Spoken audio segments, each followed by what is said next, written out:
one thing that I forgot to tell you is in China, there are many cities that they are focused on certain type of products. So there are cities that they are good on bicycles and others in shoes. And so it's not easy sometimes to move inland because the type of products that you are buying, you have to buy for in specific city or region.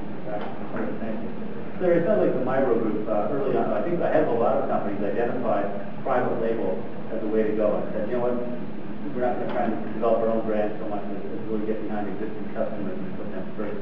Can you just, is that, you know, you talk about how your sales are up and how you attribute some of that to the fact that you guys get behind the customer private label? Talk to us about that. Well, if the wall was for sale and we had the ability to buy it, we probably would have. And be able to put that brand on our product, but we didn't have that opportunity. Developing our own brand, the cost of trying to develop that was just an unreachable characteristic for us. So we took the strength of our own customers and the brands that they developed and tried to find a way that our products would fit into their programs. And I can tell you that although we were doing private label for a long time, we still focused quite a bit on our own brand, and we kind of contradicted ourselves on a regular basis in meetings about really what our company was all about and what we should be focusing on. And I guess what I'm trying to say is we were trying to take recognition for different things that were going on, but really it was our customers that initiatives that we should have recognized it.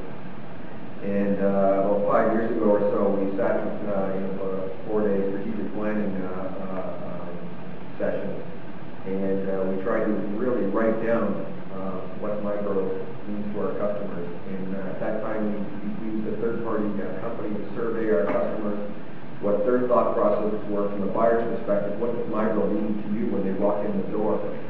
And they talked about product quality, they talked about great pricing, they gave us a lot of attributes, but it always came back as being, the problem was their brand. And so we took the core strengths that we found that were part of our programs and married them up with what we felt was the customer's strength in their own brand. And I think we've found a great marriage. We've been able to certainly bring a lot of customer awareness to Micro and the company itself.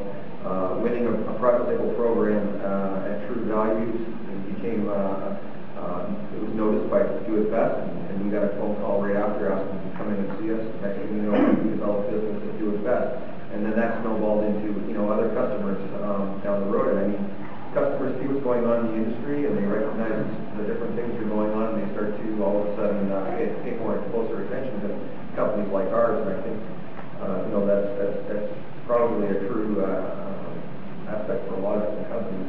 If they can really hone in and find out what the focus that they need to do, they need to go to the customers with.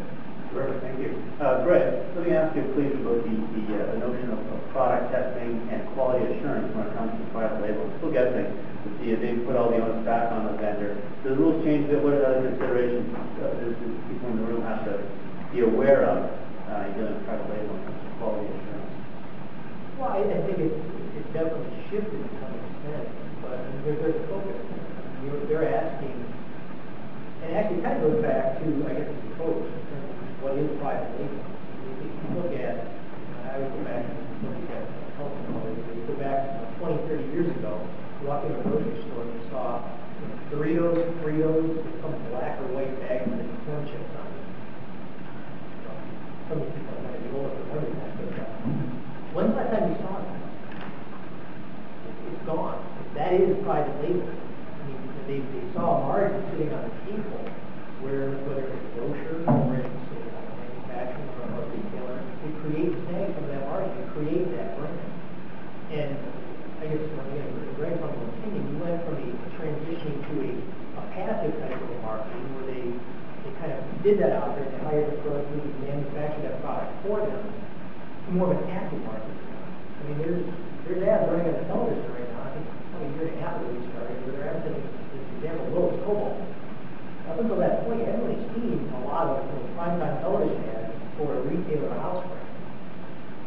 You might see it in a mailer, but that's a transition, and you're seeing that focus shift. So along with that, you're seeing the focus on quality, and they're trying to pay attention, because not only are we putting in a lower price point product, and we grab that lower margin, now they're taking the next step, and say, all right, well, we're going to make our product better, we're going to add in features now that are going to let us play against the big boys. The big boys are companies that have been doing this for decades upon decades, and they have the R&D money. So it'll be an interesting time to watch this shake out. Thank you. Terrific. Yeah. What I'm going to do now is turn the podium over to you folks. If you have any questions, you're listening now to some really top-flight information and experiences here.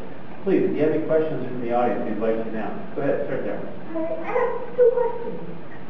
First one, the bankruptcy of the suppliers. How do you?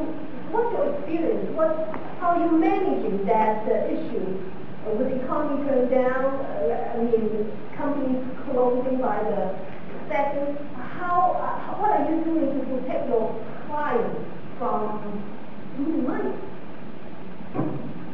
I open this up, Manuel. Do you want to address that? We didn't have any experience with this company. None of our vendors went bankruptcy or closed or by the opposite. All of them are growing, and but we don't have just one vendor for every asset. We try to have as many vendors for the same category as possible. John, did you see that when you realized this? I'm still trying to get the hairs on the back of my neck to go back down, because that's a horrifying concept for me. Bankruptcy of a supplier can be a devastating blow. I've yet to cross that bridge as well with a Chinese company. I think that ultimately is because it can be disastrous. I mean, your tooling is sitting in that facility. It's your tooling, but you can't get it because somebody's locked it up on it.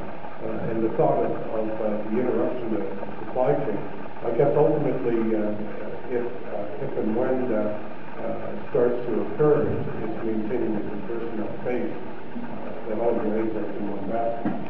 Thank you.